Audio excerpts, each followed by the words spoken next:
As a fourth principle, I suggest you to consider empowerment. In my opinion, it's key to success. You want to accept that your resources make mistakes. After you have explained and you're sure that they understood their roles and their responsibilities, you have to let go and see what happens, accepting and correcting mistakes. I remember Steve Jobs saying, "We hire people for them to tell us what to do." This is the type of mindset that I think you should consider. You don't want just followers, people that you manipulate, but you want people which take the responsibility, understand the team vision, and go for it. Fifth principle, cultivate the relationship, a balance between support and challenge. You want to support them technically, you're a servant leader, technically and humanly, you gotta be there. Then you want to challenge. You want to give hard feedbacks you deliver privately, good feedbacks you deliver publicly so that you send a message to everybody, but you want to be cultivating the relationship.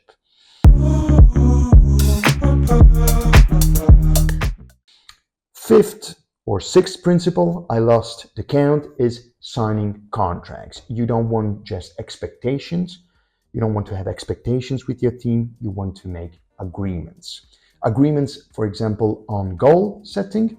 We understand that the targets, for example, if you're in sales, or targets of wins, if you're in the sport industry, are delivered from the top.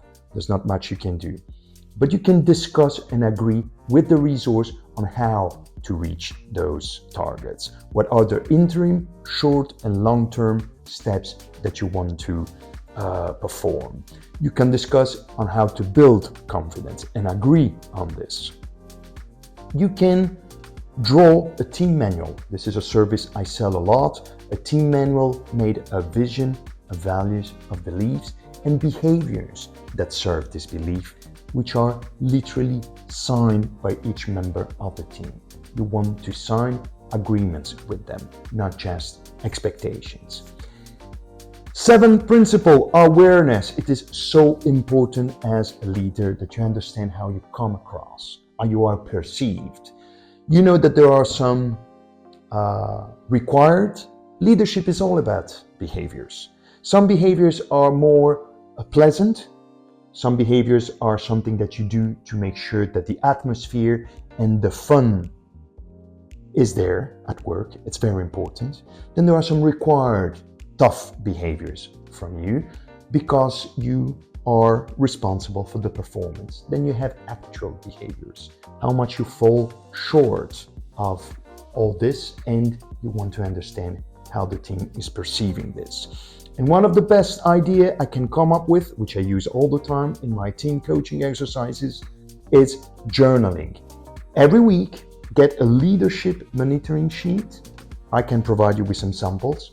You decide what are the metrics that you want to monitor yourself on, how many feedback you gave, how many opportunities to motivate or celebrate one of the team member, how many hard discussions did you have. Choose 4 or 5 metrics, rate yourself from 1 to 10 every week.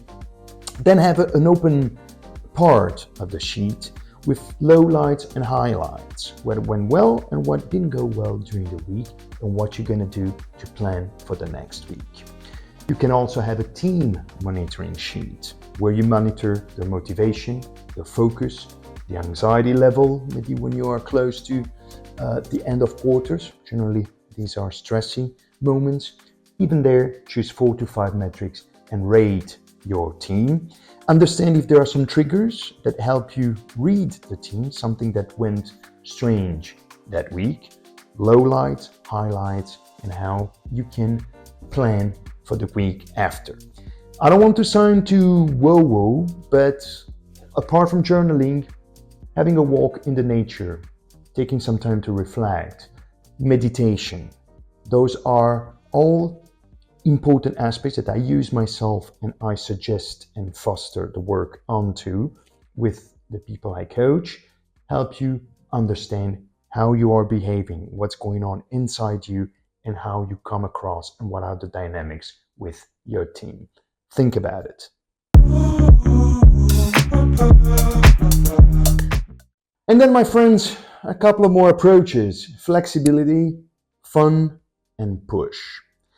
Let's start with the first one, flexibility. You gotta be like water that shapes around objects. This is your role as a leader in the way you cope between the environment and the resource.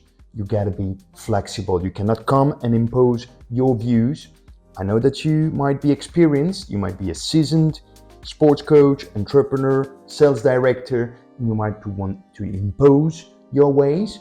To a certain extent, it's correct, but you want to understand and let emerge the potential from your people, and this requires extreme flexibility. You want to be like water.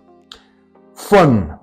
It's got to be fun to work with you. Don't forget, even if you're not a super fun person, you can show videos of people which are fun. You can organize events. And if you don't know how to do it, ask the human resources or someone else or me to help you out with this. But it needs to be fun to work with you.